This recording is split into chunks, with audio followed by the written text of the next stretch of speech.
Welcome to the Metal Pit. Dance Hall here for the Metal Pit. Happy to welcome Braun Dabney to the program tonight. Braun, how you doing, brother? I'm good, brother. How you doing? I'm doing okay. I think I'm up here in Vermont, near Canada. We were talking off before we recorded. I think we're as hot as you guys are right now. You're 97. We're like 92. Yeah, dude. It's insane. Hot here. The humidity. Hot here. You're down in Lexington, Kentucky? Yeah, Lexington, Kentucky, man. Horse Beautiful capital of the Kentucky. world. We're known for bourbon. We're known for horses. We're known for this little chicken shack. I don't know if you heard of it. It's called a Kentucky Fried Chicken. I guess it's KFC now. They dropped the Kentucky out since it's like a global thing. Right. It's seriously not the best chicken in Kentucky either. We got some good chicken, bub. The other thing I read when I was researching Lexington, Pablo Escobar, the cocaine bear, is there. Oh, yeah, we have Cokie the Cocaine Bear. Or his name's not Cokie, but I mean, well, it might as well be. Yeah. He's got a name, man. They named him. Yeah, he's at this place called Kentucky for Kentucky Fun Mall. Yeah. And they print a lot of Kentucky. One year for 420, I got this shirt that says, we plant Kentucky on it. And I wore it one time, and then I dropped some barbecue sauce on it. So now it's ruined. I only wear it around the house. Damn. Yeah, man, I can't. I have a white shirt on right now. I guarantee I'll go grill here in a little bit to make me and the wife some food. And I will have shit all like this shirt will be ruined tonight. Like I just can't own anything that's not black. But it's so hot outside that you don't want to wear black right now. No. The other thing I read about Lexington is you got some big ass Jif peanut butter plant down there. It puts out like the most peanut butter in the world. There is a Jif plant here. I don't know if it's the only one in the world. Is that true? No, it's not the only one, but it says it puts out the most peanut butter in the world. I believe it, man, because if you walk outside my house, I live about 3 miles from that place. If you walk outside my house on a really good, hot, like windy day, it's like you get a whiff of peanut butter. I booked for this bar here called Al's Bar. Al's Bar is about 1.5 miles from the Jif factory. And man, I'm telling you, dude, Lexington, and it's not the worst smell. And it's not like it's burnt peanuts. It's just straight up smells like peanut butter, dude.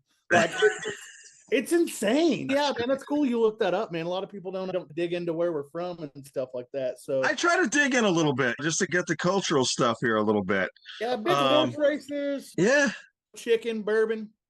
Yeah. Doom metal. We got a crazy good doom metal scene here. We're blessed, man. Honestly, we got homies in bands like She and Blind Scryer. We got dudes in Swamp Hawk. You got us, the guys in Crop. And we got a really solid, we've all worked together. Instead of hating on each other, we all just band together and tried to build something collectively. And it's been cool, man. It's been cool branching out and bringing our little taste of Southern flair to now international waters, I guess. We're right across the border. It's Absolutely. Good stuff. I like it. What do you think down there lends itself to the doom genre of music? Seattle had the grunge sound. LA had hair bands. What do you think is happening? And what's in the water down there in Kentucky? I'd say boredom, man. So a lot of places, traveling around, a lot of places are geared towards being healthy and active, or like hiking, and Kentucky's got a lot of that. But man, we drink a whole lot. Like we drink a whole lot, and like put me in like a place like LA, I stick out like a sore thumb because you go there and hang out and they don't drink like we drink. So like we go out and we go to bars and like we're throwing back shots, we're going crazy. I got a $200 bar tab or something insane because like it's me and my singer and the guitarist just getting wild. And they'll look at us and be like, "You guys okay?" And it's like, "Man, we're just getting started, dude. The show ain't even started yet. What are you talking about?" And I think that and just the upbringing with there's not a lot to do here unless you make something to do here. Yeah. So all of us grew up playing music, and 3 of us are from Kentucky. Technically, but 3 of us are from Kentucky, and then Mark's from Georgia. So Mark sounds even more Southern than me. Like Mark sounds like a less raspy version of Dixie Dave. He's just got this like Southern drawl. If you've heard the songs, you've heard him sing, man. That's what he sounds like when he talks. Yeah, wow. So he's got this drawl. He's got this long drawl about him when he talks. Yeah. And I grew up playing music. I grew up in a pretty musical family. My grandpa played bass. My uncle played drums.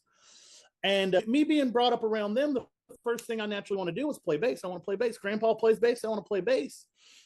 So one year for Christmas, I was like, I want a bass. So one year for Christmas, there's like a big wrapped present over in the corner, and it's like a big case. I'm like, oh, it's got a bass in it. It's got a bass. I'm like, hell yeah, I'm going to bass. And he's got your present. Go open it up, and it's a 410 shotgun. And he was like, every man needs a shotgun. And I was like, all right, cool. So I got this shotgun. I was like, it's not what I wanted. I'm thankful. I'm thanking him, hugging him, whatever. And he's like, go down the basement. Your real present's down there. And he had a really old PV 115, like 100-watt combo amp, and like a red Japanese Squire P bass. Nice. And man, the second I touched that bass, I just didn't put it down. And it's the one addiction in my life that I'm thankful for and I regret doing at the same time, because man, I've been chasing that high since I was like 10 years old. That's cool. You got the perfect name for a bass player too. Braun on bass. Growing up in Kentucky, it's a big basketball community. I'm not really into sports. Our guitarist he's really into UK basketball. And my dad wanted me to be a basketball player. So he was like, I want a name that's going to echo through the arenas. And so he named me Braun because he thought I was going to be a basketball player, where I turned out to be a huge disappointment. And I'm a bass player in a rock and roll band, man. Still got the perfect name though. Oh, dude, I wouldn't trade it for anything. I'm the only one I've met with it as a first name. I've met other people with the last name Braun, but I've never been out now I've met there's different spellings. Yeah. But I've never met in person. I'm sure there's people, you look them up. The dude from Mastodon's got the drummer, maybe he's got a very similar name. But you can find other people with the name, but I've never personally met anybody with my name. And I can't wait to have that Spider-Man meme moment where we're like pointing at each other, Braun, oh. And I hope they have my same personality, because that'd be even better. Like maybe the personality comes with the name. The only ones I can think of is a couple of wrestlers, but it's probably not even their real names. In fact, one of them I know is you got Braun Breaker and you got Braun Strowman. So I've had people ask about Braun Strowman. I watched wrestling when I was young. I was really into the D-Generation X years and the Stone Cold years. Big fan of oh man, I'm blanking right now. Who's the dude with head? Oh, Al Snow. Yeah, I met him. He runs OVW Wrestling, Ohio Valley Wrestling. I actually got to go see his wrestling production at a 1,500 cap music venue. They just set up a ring. Oh, turn that off. Got a ding the whole time. Oh, dude, I got it off. What's going on? Oh, it's on my computer. Here, I'll turn the phone off real quick. Yeah, you're good. No problem. No sweat.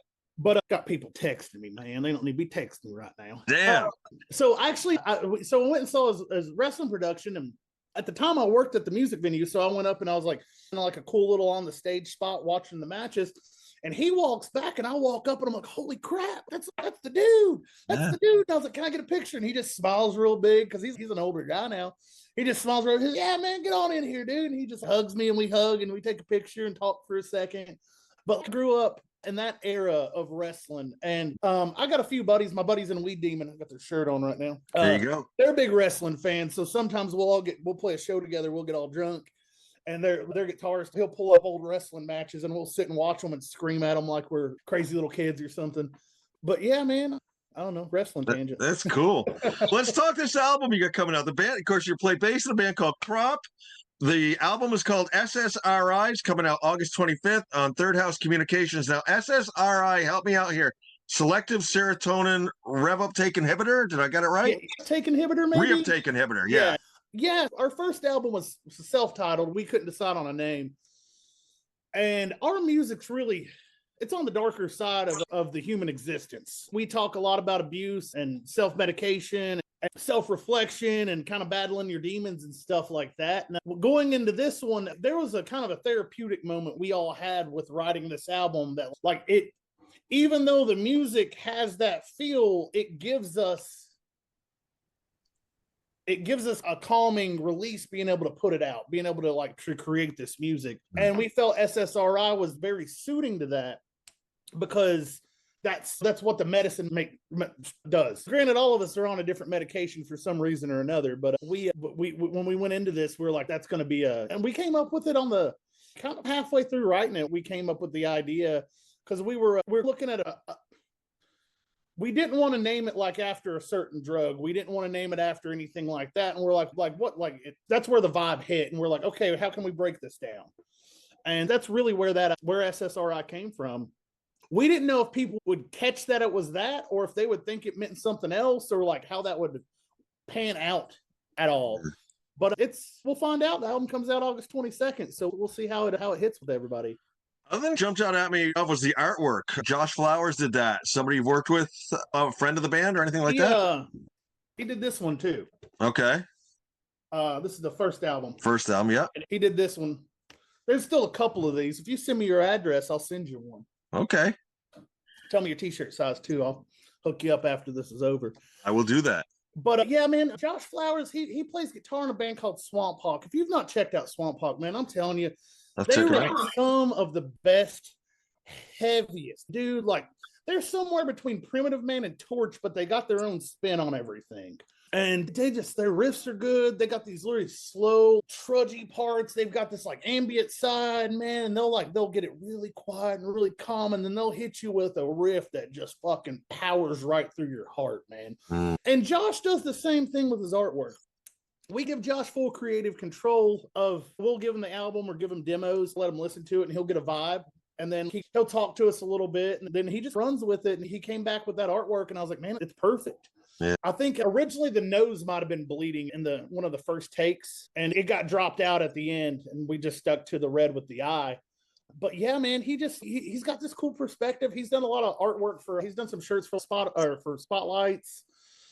I think the band Sisters has a new album coming out. He did their stuff. He's done a lot of work for a lot of different bands, man. And he's also one of my best friends. So it's really cool to have a guy that, like, not only does he do this for us, but like me and him go have drinks at the bar with our wives and hang out, or we go have Mexican food or Italian food or whatever, or steakhouse or wherever we go.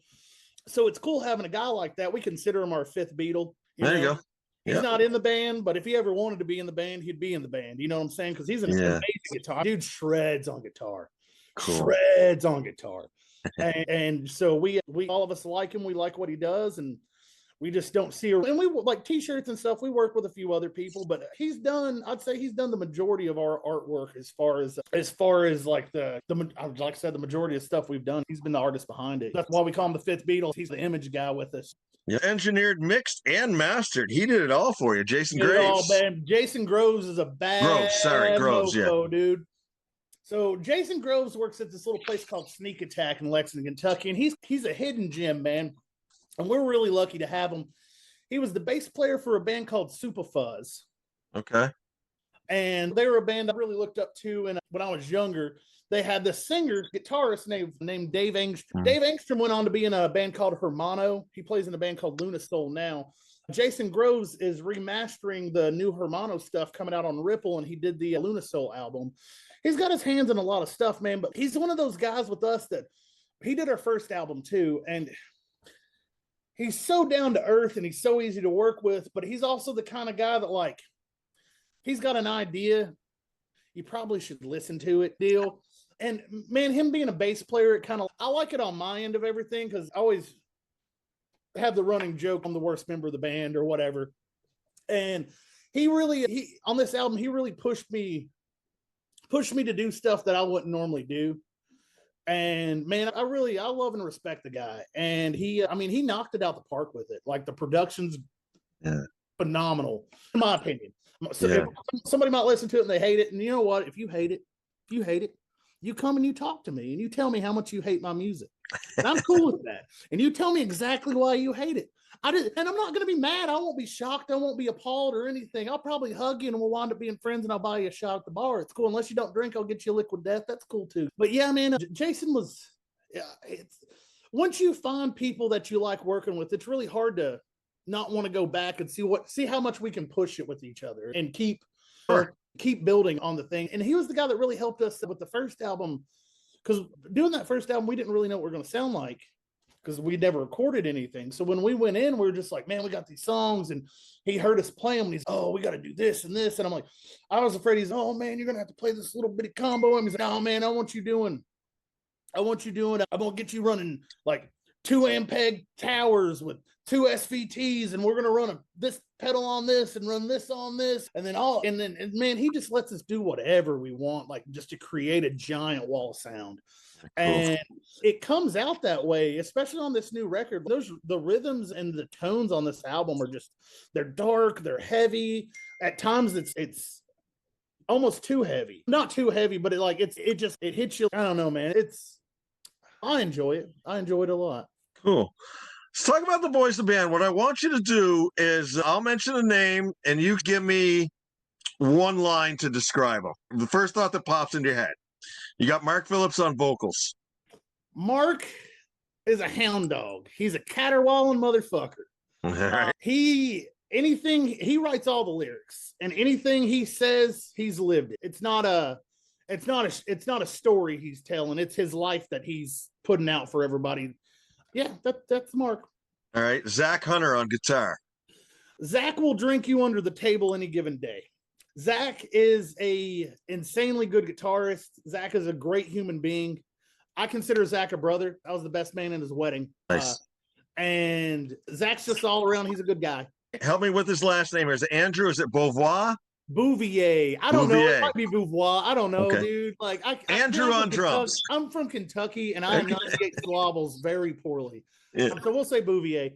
Andrew is he's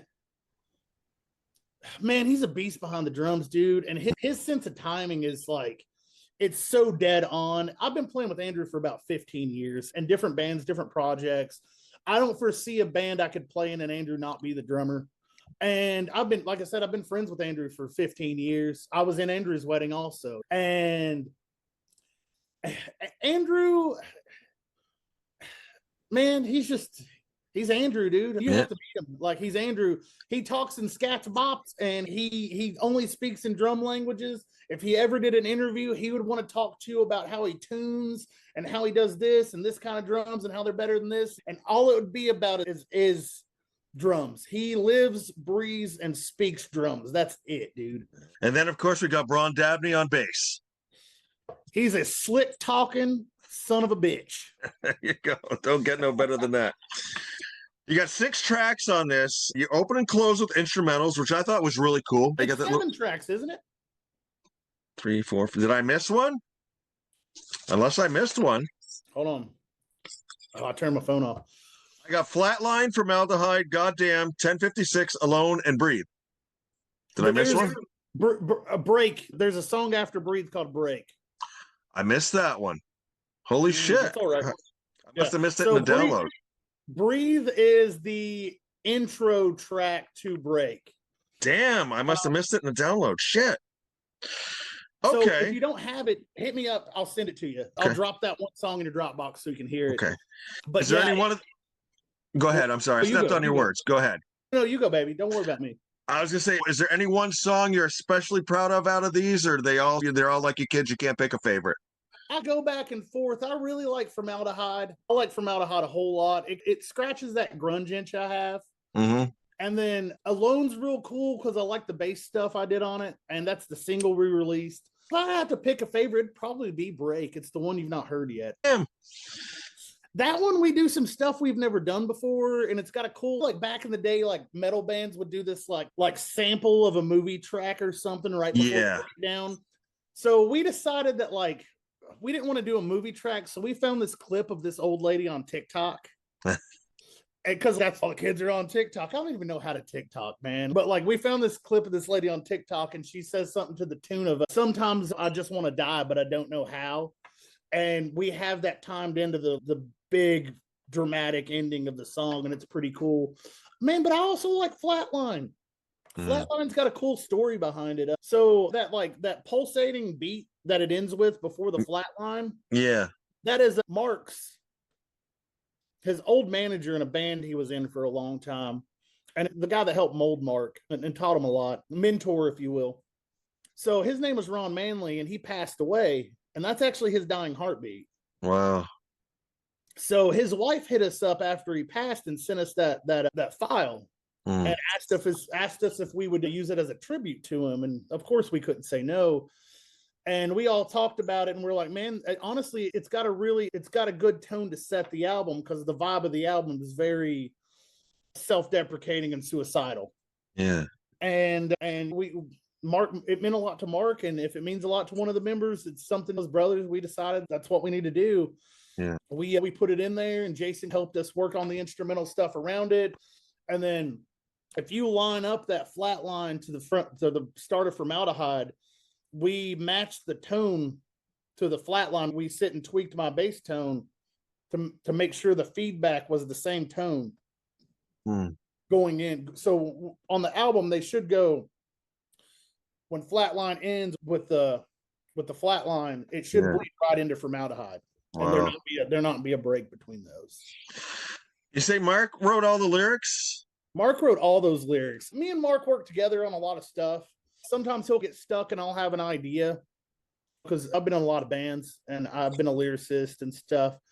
But I would say Mark wrote, if I've helped Mark with anything, he still wrote 99% of the lyrics, man. He's one of those guys that, like, he's just got melodies floating in his head. And he'll come in and we'll have a song ready, and he'll come in and be like, dude, I got this idea, let me just do it. And he'll just hop on the mic with a notebook in his hand, and he's got one of those like Kurt Cobain looking journals, and I've got 6 of them over here on my bookshelf of stuff he's not even looked at since the first album, and then he's got 2 or 3 he had for this album. And we got a collection of just more. To me, they're like poem books, man. It's like, publish this shit, put them out just like they are. Like, here's my writing. But yeah, Mark's just got this crazy way with and especially hooks, man. Like, for us to be as heavy as we are, there's a lot of hooks in our music. Yeah, a lot of melody. There were a couple lines and goddamn that really jumped out at me. I emailed Corinne to get a lyric sheet. Did you get it? I did. Okay. And cool. the lines that he's just really, I was saying, like, this is freaking heavy.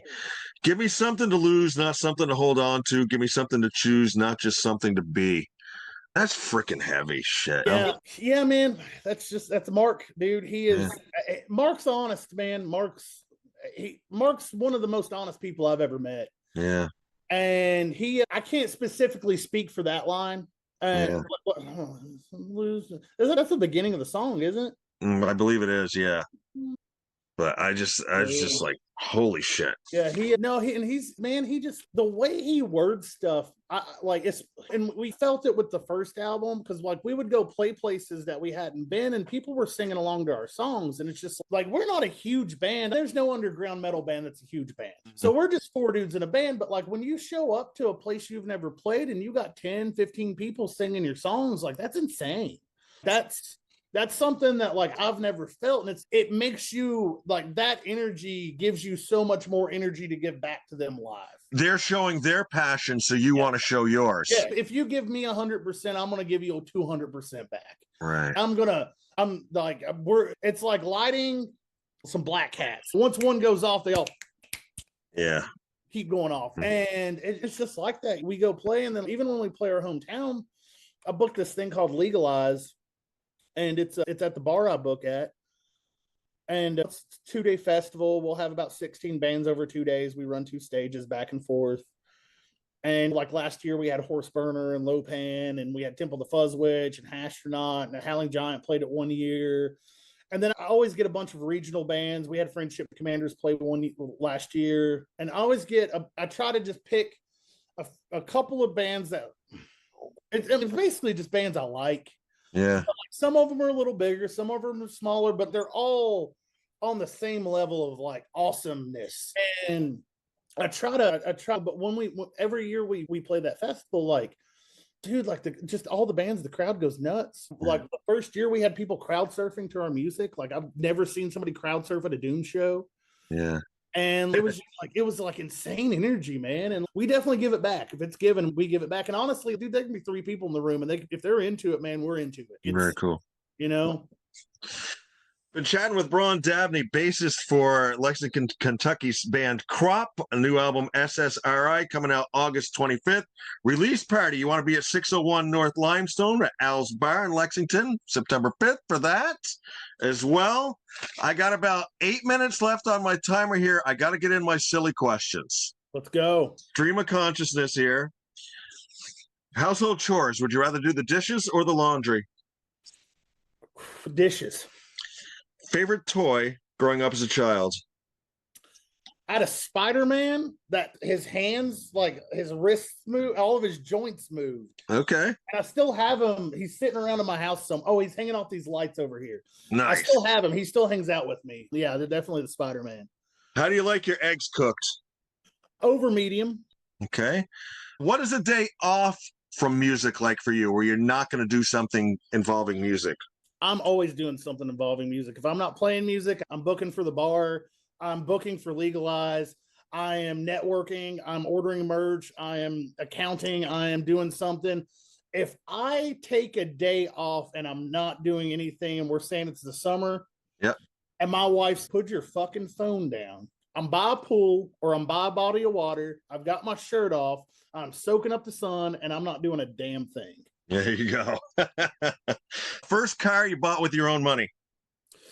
A 1997 Nissan Sentra. I bought it when I was 16 years old. Nice. If you could choose, what music would you choose to be your walk-up music? You're walking into a room. What song do you want to have played? Your intro music? Oh, probably Bad to the Bone. Bad to the Bone? Bad to the Bone. That was my favorite song as a kid. I used to go to this pool growing up. It was like a little like a kind of KOA situation. They had this pool over by our house and they'd let me go swim there. A jukebox, and man, I wore out Bad to the Bone. So I could stick with that. You know, it was good enough for me when I was 8 years old. It's good enough for me now. Julia Stiles and 10 Things I Hate About You. Ooh, she looked great in that. If you could go on to any game show, what game show would you like to be on? Can I go back in time or does it have to be current? Anyone you want to do. All right, so I want to go back in time. I want to do The Price is Right with Bob Barker, and I want to walk up and kiss him on the fucking lips. Because every girl kisses him, but no guys do. And no guys ever did. One guy that lays a smacker on Bob, baby. There you go. Last one, and this is my favorite one. And would Stephanie by chance be right around there? She is not. She's not? Okay, because this is always fun to get the spousal answer on this one. So I'll just ask you. Come here for a second.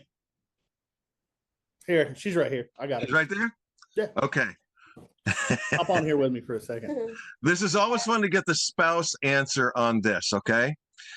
If they were to make a biopic of Braun's life, Stephanie, what actor would you pick to portray him? And it's your movie. You can pick whoever you want. And Braun, you get to pick who you would pick afterwards. I've never thought about this. Johnny Depp? Ooh. How about you, Braun? I think I'd go with Seth Rogen, man. Seth Rogen? I'd go with Seth Rogen. I just want the guy to be funny. And yeah, I'd go with Seth Rogen. I can see both of them. And I got to tell you, Stephanie, Johnny Depp is my number one answer for that. I've had more artists say Johnny Depp than anybody else. He could do it. Yeah, that's the thing. He's just so versatile. Yeah. Yeah. But Seth Rogen, that'd be a great one too. Yeah, I'd do Seth Rogen. Cool. Stephanie, let me ask this question. I don't get the spouse in here too often. I got 4 minutes here, so you don't have to give a real long answer. What's it like being married to a musician? He's busy a lot. We're always going to see a show, And band practice is at our house, so it's always loud. Very cool. I appreciate you guys doing this with Stephanie. I appreciate you coming in. This is awesome. Appreciate everything tonight. I hope you have the album releases and you sell a shitload of copies and you get enough streams on Spotify so they send you a check for what, maybe a quarter? Yeah. And, look here, I could give a shit less about Spotify. I'm just going to say it. If you want to listen to our music, go to Bandcamp. There you go. Listen to it on Bandcamp. Come to a show, buy it from us. Pirate it from your friends. I don't care. If you want to listen to it anywhere you want to, if you've got to listen to it on Spotify, that is completely fine too. I don't care. But if you like it, listen to it. If you need us to give it to you in any other format, it's here for you. It's Spotify. Yeah, exactly. But Bandcamp, it's like the necessary evil we all don't want in our lives. Yeah, Bandcamp would be the number one spot to go to buy the album, though, correct? Yes, all of our pre-orders right now are on Bandcamp. You can go to legalizecrop.bandcamp.com. I think maybe the way it's set up. Okay. And that will link you to the pre-sales for the album. And I think that takes you to Third House. I think they're actually available from Third House. Okay. But they're on our Bandcamp as well. And if you go to Third House Communications, there's a couple of copies of the first album. I think we might have about 10 left. Okay. Cool. And those were just like squirreled away for internet sales. So nice. Yeah, we plowed through that first one because we didn't get the first one pressed until that album was out. It was already out for 2 years, and then Reagan from Third House approached us and was like, "I want to press your album." And I was like, "Man, do you think it? You think we should?" And he's, "I want a copy of your album on vinyl, and I want to press it." And I was like, "All right, cool, let's do that, man." So, awesome. But yeah, Third House takes care of us. They're great. I couldn't speak more highly of the guys. I couldn't speak more highly of the deal they gave us in releasing these albums and what they've done for us. And their roster's good, man. And they got some killer bands. They got some killer bands right now. We'll check them out. And there's a lot of bands in this region that we're from that, man, people are sleeping on them. They shouldn't, because there's so much good talent here. It's awesome. insane. I feel blessed to be around so many musicians that not only are my friends, but they're just amazing and inspiring musicians to be around. All right. Very well said. Braun, thank you